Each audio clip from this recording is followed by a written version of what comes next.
Bonjour et bienvenue dans ce nouveau tutoriel sur le blog du Tipsmac. On va voir aujourd'hui comment convertir un album qui est présent dans votre bibliothèque iTunes en MP3 ou AAC. Donc là j'ai importé un CD de l'ASA dans ma bibliothèque iTunes. Donc si vous n'avez pas vu le tutoriel, vous pouvez cliquer sur le lien qui apparaît juste en dessous pour visualiser le tuto qui explique comment j'ai importé ce CD dans iTunes avec la pochette, le nom des fichiers, etc. Donc là, comment je peux convertir ça? Là, le format est en Apple Lossless. Alors déjà, comment je peux savoir dans quel format est cet album, est encodé cet album? Je fais un clic droit, obtenir les informations. Ici, je vais aller donc dans détails, illustration, parole. Ouais, normalement c'est dans détails. Voilà, ici dans fichier. Et je vois que mon format est en Apple Lossless puisque c'est marqué tout simplement ici avec le débit qui est là. Donc là, je suis dans un format non compressé, donc je vous invite à voir le tutoriel sur l'importation de CD dans iTunes pour comprendre un petit peu tous les enjeux de ces formats audio quand vous importez un CD. Donc moi je vous conseille ce format systématiquement Apple Lossless puisque c'est un format sans perte, la même qualité que vous aurez la même qualité que le CD, mais les fichiers prendront 2 fois moins de place sur votre disque dur, ce qui est quand même super intéressant. Donc si j'ai envie de le convertir en MP3, comment je peux faire? iTunes sait faire ça. Pas mal de gens qui ignorent ça. Dans les préférences d'iTunes, ici, je vais aller tout simplement cliquer sur réglage d'importation et je vais changer ce réglage qui est là. Je vais par exemple mettre MP3. Alors par défaut, vous voyez, il me met en 160 kilobits par seconde. Je vais personnaliser mon débit. Et tant qu'à faire à le convertir en MP3, alors je vais vraiment gagner de la place, hein, même si je suis au débit maximal en MP3 par rapport à l'Apple Lossless, je vais vraiment gagner de la place. Donc vous choisissez votre débit. Si vous voulez l'envoyer par mail, vous pouvez peut-être mettre un débit à 128 kilobits par seconde, mais même en 320, ça va passer normalement. Donc vous choisissez votre débit, là vous laissez le reste tout par défaut et vous faites OK.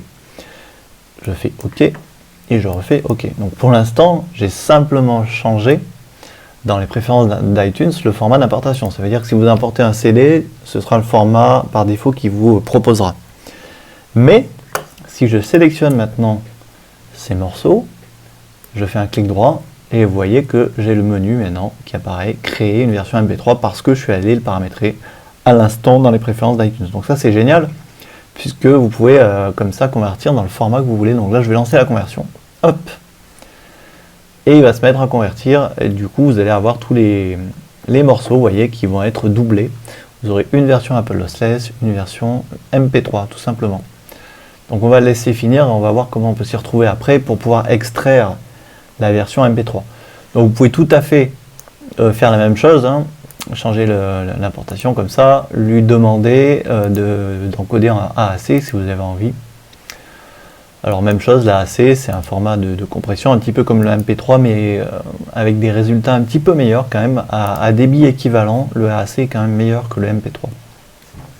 Donc là, même chose, vous réglez votre débit, vous faites OK, OK, OK, OK, et vous voyez que si je fais une sélection maintenant, clic droit, j'ai maintenant la possibilité, non, je peux pas parce que je suis en train de, il est déjà en train de convertir, donc il faut attendre la fin. Vous voyez, quand vous avez ici dans iTunes une roue qui tourne, une espèce de roue de progression, eh bien, ça veut dire qu'il est en train de faire des conversions ou des importations, donc vous avez juste à cliquer dessus pour savoir tout simplement qu'est-ce qu'iTunes est en train de faire.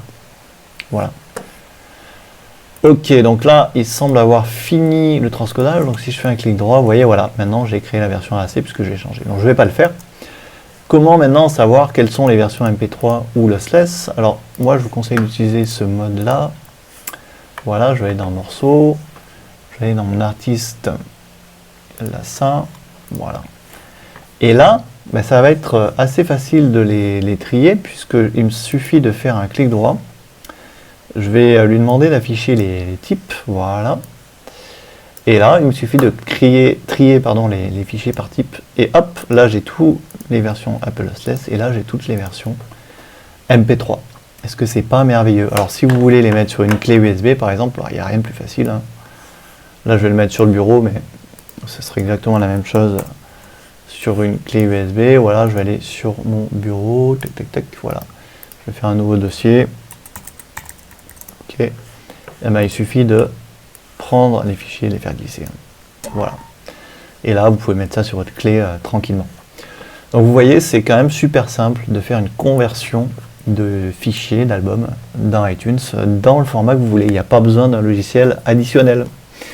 Voilà, merci d'avoir suivi cette vidéo. Si vous n'êtes pas encore abonné au blog, n'hésitez pas à cliquer sur le lien juste en dessous de la vidéo pour vous abonner. Je vous dis à très bientôt pour de nouvelles aventures sur le blog Utips Mac.